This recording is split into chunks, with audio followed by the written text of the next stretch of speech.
எனக்கு பயம் இல்ல, எனக்கு பயம் இல்ல. அண்ணாவும் எம்ஜிஆரும் தமிழ்நாட்டோட சொத்து. அவங்கள பயன்படுத்துறத பத்தி யாரும் இங்க கம்ப்ளைண்ட்லாம் பண்ண முடியாது.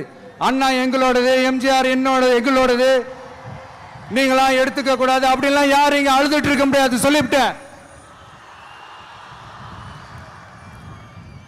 அதனால நாங்க ஒரு வழியில அரசியல் செஞ்சுக்கிட்டு போயிட்டு இருக்கிறோம். உங்களுக்கு தான் டிவிக்கே ஒரு பொருட்டே இல்லைல்ல, அப்புறம் ஏன் கதறீங்க? அப்புறம் ஆளாளுக்கு அங்க போயிட்டு இங்க போயிட்டு புலம்பி தள்ளிக்கிட்டு இருக்கிறீங்க. இது எப்படி இருக்கு தெரியுமா? எனக்கு பயம் இல்ல, எனக்கு பயம் இல்ல அப்படின்னு சத்தமா சவுண்ட் விட்டுக்கிட்டே சத்தமா பாட்டு பாடிக்கிட்டு இந்த நடுங்கிக்கிட்டே சின்ன பசங்க நடந்து போவாங்க, அந்த மாதிரி இருக்கு. முதல்ல மண்டையில இருக்கிற கொண்டே மறைங்க சார்.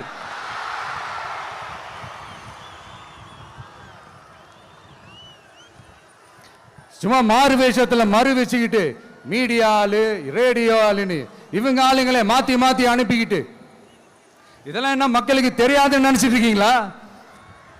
மக்கள் எல்லாத்தையும் உன்னிப்பா கவனிச்சிட்டு இருக்காங்க. அதனாலதான் சொல்றேன், உங்களுக்கு நீங்க கொள்ளையடிச்சு வச்சிருக்கிற காசு தான் துணை. ஆனா எனக்கு என் மேல எல்லையில்லா பாசம் வச்சிருக்கிற இந்த மாசு தான் துணை.